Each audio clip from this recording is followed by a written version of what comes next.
പഹൽഗാം ആക്രമണം നടന്ന 2 ആഴ്ച കഴിയുകയാണ്. പാകിസ്ഥാനുമായി നയതന്ത്ര ബന്ധങ്ങൾ ഇന്ത്യ അവസാനിപ്പിച്ചു. മറ്റ് തിരിച്ചടികൾക്കായി രാജ്യം കാത്തുനിൽക്കുമ്പോൾ ഡൽഹിയിൽ ഇത് സംബന്ധിച്ച് മാരത്തോൺ ചർച്ചകളാണ് നടക്കുന്നത്. സുരക്ഷാ കാര്യങ്ങൾക്കുള്ള കേന്ദ്ര മന്ത്രിസഭാ സമിതിയുടെയും മന്ത്രിസഭാ പാർലമെന്ററി കാര്യ സമിതിയുടെയും യോഗങ്ങൾ ഉൾപ്പെടെ ഡൽഹിയിൽ നടന്നു കഴിഞ്ഞു. മുൻ റിസർച്ച് ആൻഡ് അനാലിസിസ് മേധാവി അലോക് ജോഷി അധ്യക്ഷനായി ദേശീയ സുരക്ഷാ ഉപദേശക സമിതിയും പുനഃസംഘടിപ്പിച്ചിട്ടുണ്ട്. ചൊവ്വാഴ്ച പ്രധാനമന്ത്രിയുടെ വസതിയിൽ ചേർന്ന പ്രതിരോധ മന്ത്രി രാജ്നാഥ് സിംഗ്, ദേശീയ സുരക്ഷാ ഉപദേഷ്ടാവ് അജിത് ഡോവൽ, പ്രതിരോധ ഉദ്യോഗസ്ഥ മേധാവി ജനറൽ അനിൽ ചൌഹാൻ, കരവ്യോമ നാവികസേന മേധാവികൾ എന്നിവരുടെ യോഗം നൽകുന്ന സൂചന തിരിച്ചടി ഉറപ്പാക്കുന്നുണ്ട്.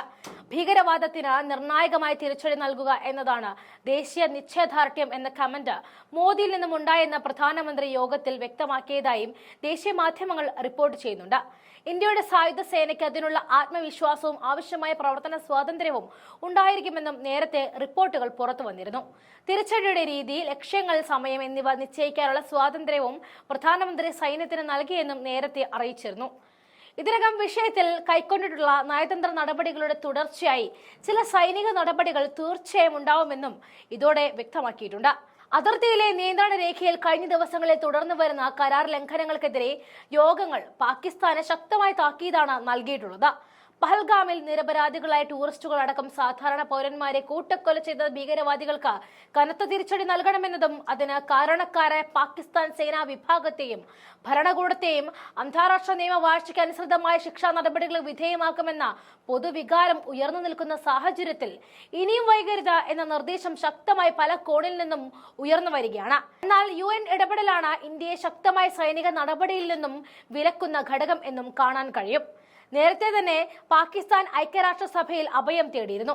ഇതിനു പിന്നാലെ ഇന്ത്യക്കും പാകിസ്ഥാനും ഇടയിൽ വളർന്നു വന്നിട്ടുള്ള യുദ്ധാന്തരീക്ഷത്തിൽ ഐക്യരാഷ്ട്രസഭയും ലോകരാഷ്ട്രങ്ങളും ഉത്കണ്ഠ രേഖപ്പെടുത്തുകയും യുദ്ധം ഒഴിവാക്കണമെന്ന് ആവശ്യപ്പെടുകയും ചെയ്തതോടെയാണ് ഇന്ത്യ 2 സ്റ്റെപ്പ് പിന്നിലേക്ക് വെച്ചത്. ജനസംഖ്യ കൊണ്ടും ഭൗമരാഷ്ട്രീയ സാമ്പത്തിക വ്യാപ്തി കൊണ്ടും നിർണായക പ്രാധാന്യം അർഹിക്കുന്ന ദക്ഷിണേന്ത്യ കൂടി യുദ്ധഭൂമിയായി മാറുന്നത് ഈ മേഖലയിലെ ജനങ്ങൾക്ക് മാത്രമല്ല, ലോകത്തിനാകെയും താങ്ങാവുന്നതിനും ഏറെ അപ്പുറമായിരിക്കുമെന്നാണ് ഐക്യരാഷ്ട്രസഭ ഇന്ത്യയെ ഓർമ്മിപ്പിക്കുന്നത്. പഹൽഗാം ഭീകരാക്രമണം ആഗോള രാഷ്ട്രമണ്ഡലത്തിൽ പാകിസ്ഥാന്റെ ഒറ്റപ്പെടലിന് ഇതിനോടകം തന്നെ വേഗത കൂട്ടിയിട്ടുണ്ട്. ചരിത്രപരമായ കാരണങ്ങളാൽ ഇന്ത്യയുമായി വിയോജിപ്പ് വെച്ചു പുലർത്തുന്ന വിരലിലെണ്ണാവുന്ന രാഷ്ട്രങ്ങൾ ഒഴികെ പ്രമുഖ ഇസ്ലാമിക രാഷ്ട്രങ്ങൾ പോലും പാകിസ്ഥാനെ പിന്തുണയ്ക്കാൻ മുന്നോട്ട് വന്നിട്ടില്ല എന്നതും ശ്രദ്ധേയമാണ്.